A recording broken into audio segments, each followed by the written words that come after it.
I'm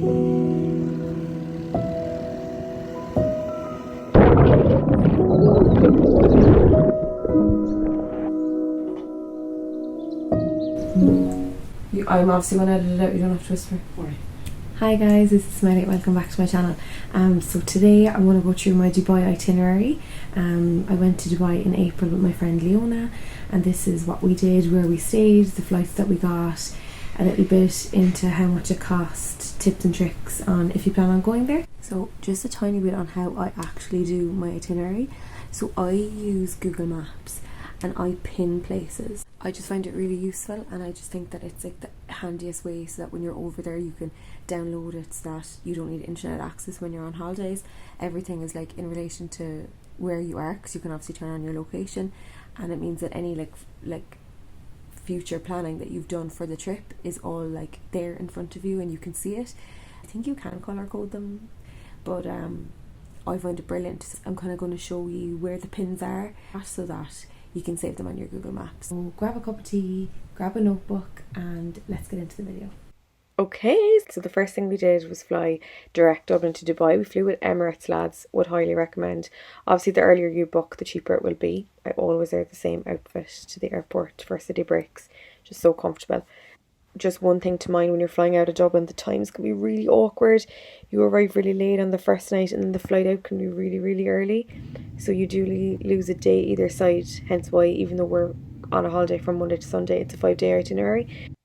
The next thing, obviously, accommodation. So many places to say. It's such a wide range of prices in Dubai. What I would recommend is basing yourself around this roundabout that I'm pointing out. So that is a roadway there that's like a one-way system. So if you're up at the Palm, you literally have to drive the entire way up and down the Palm just to go to your hotel every night, and it's just so expensive. Where we stayed was the Palm Duke's Hotel. Lads, really expensive, 1,600, but it was so worth it. The photographs just do not do it justice on booking.com. I've included some of my own, even here now, like when I show you the Google Earth, like literally you have your own like private swimming pool, indoor swimming pool, outdoor swimming pool, your own private beach. There's like water sports on the beach if you want to do that. There's like a lazy river. My favourite part actually was the little private beach club down on the water. It was absolutely stunning, and like look at the view of the marina that we had. Oh my god, like it was so gorgeous. And like you're up by like the Fairmont Hotel, and like you just know you're in a really safe area. And like when we were traveling during Ramadan, we were kind of nervous, but lads, oh my god, it was beautiful. I have a video here that I sent to my mom while I was there. Just giving you a tour of the beach club. So this is all our hotel. That's our infinity pool, and then the beach is at the far side of that, and then that's the Dubai Marina skyline. And here is also, they do not believe in women like walking to and from the beach, so this little golf cart brought us to and from the beach every day. It was so cute. This is like our concierge service here in the hotel.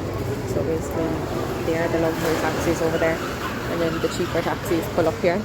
So sorry, the reason I'm pointing out this concierge service thing at the hotel is that the deluxe taxis like cost at least 3 times the price of like a standard taxi.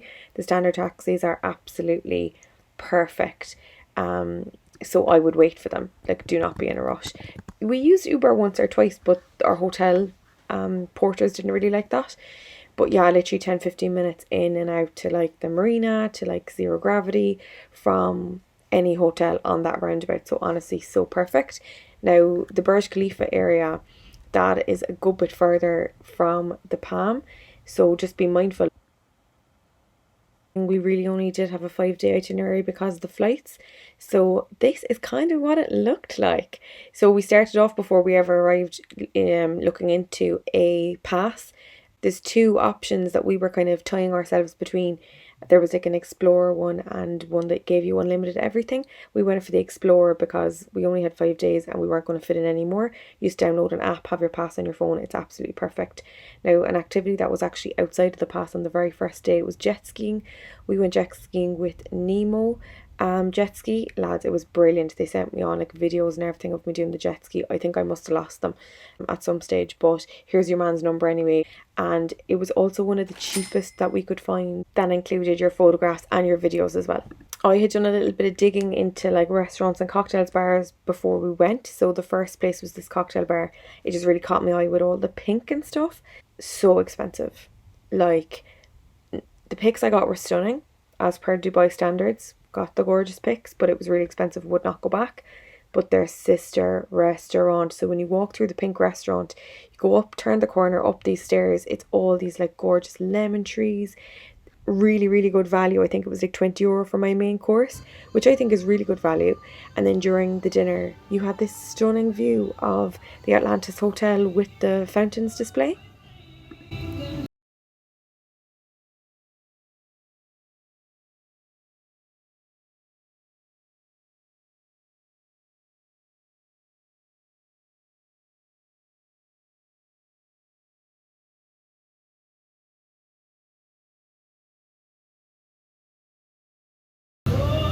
So the pass that we bought, the 5 activities had to be done within 3 days. Was the first day of doing the pass. So the first thing that we did was the speedboat. It was really difficult to find, guys. So just, if you are going to do it, just note down that location. The taxis cannot bring you there, so it's actually probably better to get public transport. But oh my god, it'd be the best time. So they brought us around by like the 6-star hotel. They brought us all around by the marina. They brought us by the Atlantis Hotel. And even at some points, he was literally doing like donuts in the water and with great crack. But I suppose just be mindful if you do have any like medical conditions or bad back or something like that. Maybe don't do that. But it was roasting, the two of us, when we got off the boat. We didn't really realise how hot that it actually was outside, so I suppose the cool breeze was blowing the whole time. So we ended up going to those miracle gardens. Again, was not included in the cost, but so worth it because it was so cool there. And then in the evening we went home to get change and then headed off to the desert safari. So on the desert safari you got to do like camel riding, you got to do sandboarding. Now, to be honest, I think when you go to Dubai, like everyone does desert safari. The photographs that we got were gorgeous. Again, typical Dubai. Afterwards, we went and did like go-karting, like little dune buggy yokes.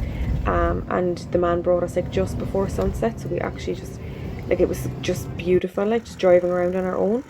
But up until that point, that was probably the only fun that we'd actually had. Our car was really awkward. And it really does depend on who's in the car with you. I suppose when it was only the two of us, like, this kind of hijinks is happening the whole time, and we had a pregnant lady in our car, and like, she was freaking out, obviously. I suppose it's great if you have a group. Oh, yeah. Then we went to like a desert barbecue after with like entertainment, and I went to this most beautiful lady. She gave me a henna tattoo. We had unlimited food, which was so gorgeous, actually. And all of that again included in the pass that we paid for. Day 3, zero gravity. Do not go before 12 o'clock. They will not give you drink before 12 o'clock. We were in there at like 10 o'clock trying to like save our loungers. No good. We left there at about 2 o'clock maybe and headed to the Dubai Frame. Really good if you're into your history. It's very far away from where we were and where we needed to go. I probably wouldn't go back again, but it was really interesting. It's really nice to get out of the sunshine.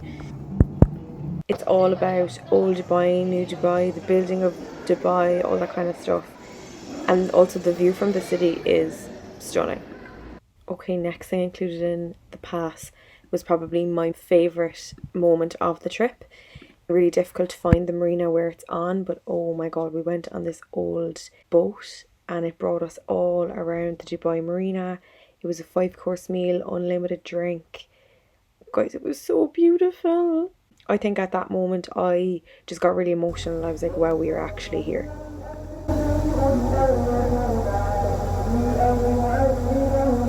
This day had to be the best crack.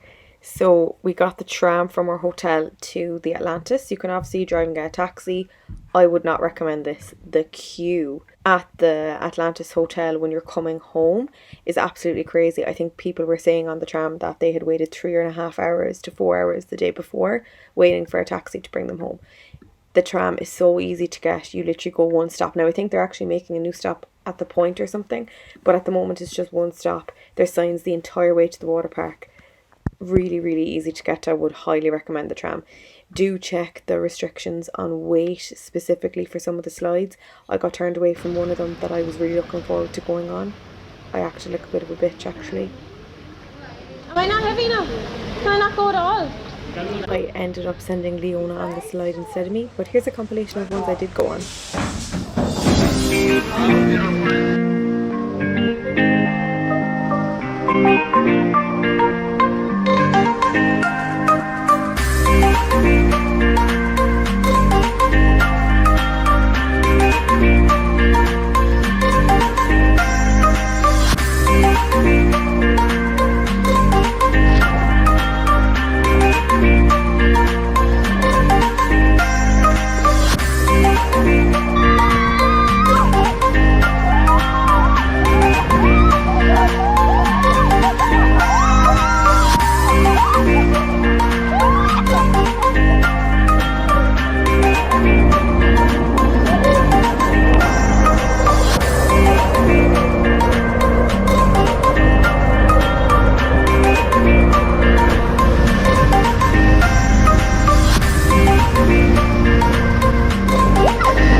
So that evening we ended up going home to get changed, and then we headed to the Burj Khalifa. So this was actually included in the pass that we bought as well. It was really difficult to find. You have to go into the shopping centre, and we were ages trying to find it. Now the views were obviously amazing. Probably the best part about it was that we got to see the fountain show from the top of the Burj, which was gorgeous. I'm not sure what I have paid. It was really expensive to do it on its own. I'm not sure what I've done it if it wasn't included in the pass. After we did that, we went and had dinner in this restaurant called the Meat Company. It was really expensive. That bottle of Prosecco cost us €100, but it was beautiful. The staff were lovely. Really, really nice views as well of the Burj. But I think you actually do soak up the atmosphere just by getting a nice meal, as opposed to, going up the Burj. I probably wouldn't go up the Burj again. These were the 3 restaurants we had saved. So Tulum restaurant was one, and then the 2 in the corner here, Phi, and the 3rd, a Italian one. And we tried to find the 3 of them, couldn't find either of the 3 of them when we ended up just settling for the Meat Company. They were the 3 that I had been recommended, but yeah, couldn't find them. The last and final day of the holiday, so we got a taxi in the morning out to what's called Old Dubai. So it's basically just a rebuild of what Old Dubai is apparently supposed to look like. We aimed for the Arabian tea house. I had seen it online as a recommendation, so we headed out there. There's 5 or 6 of them that you can go to, so just make sure you turn up to the right one. But the architecture and everything was just gorgeous there. There was loads to choose from. You could get anything from a smoothie to a full-blown breakfast. There was loads of different types of tea you could have, and you weren't sitting on mats like this. That's what I kind of thought it was going to be like. There was all upright tables, really comfortable. The staff were really kind. You would want to book ahead though. After breakfast we headed out to the souks. Okay, it's a little history tour. These were the old boats that they used. So over the far side there's no road between them, so the only way to get from one to the other is by boats, and these were the boats that they used to use. And you used to have to barter your way to get onto the boats. There was no cash or anything. We're just walking around Old Dubai. They're all these, they're called souks. I think that this clip actually shows it really, really well. So these were the little market stalls, the souks, and oh my god lads, it was so busy, and children running everywhere. Anyway, we shortly left. I went to Skydive Dubai to do my skydive. I was so lucky. It was so sunny that day, so I was just able to relax. I think it took 2 hours before I was called for the safety briefing. It was honestly one of the most amazing experiences I've ever done in my life. If you would like to watch my actual dive, I've put up a separate video last week, which you can watch. And that is it. So that's everything that we did in the couple of days. I hope that it's given you some kind of an insight into how much there actually is to do in Dubai. The one thing I didn't really cover in this itinerary is the cost. It was a really expensive trip. It's as expensive as you want to make it. The more activities you try and squeeze in, obviously the more expensive it's going to be. The most expensive activity that I did was the skydiving. That cost about €800, but as I said, it was amazing. But yeah, definitely the Dubai pass allowed us to save a lot. Book your flights early. make sure to have a look at your accommodation and stuff like that. Like, I think weigh up how much time you actually plan on spending in your accommodation, and then base it off that. But you can cut costs down on any holiday. Like, we were just kind of splurging, but there's also so many more things to do than what we did. Like, you could literally go back again and do the exact same length of time and do something different every single day. It was brilliant. So yeah, I hope you enjoyed the video. If you did like it, don't forget to like and subscribe. So I'm going to be putting up a couple more itineraries before I start going traveling Asia, and the next one that I'm planning on doing is my trip to Madeira. Like and subscribe to follow along with the rest of them. Okay, thanks for watching. Bye.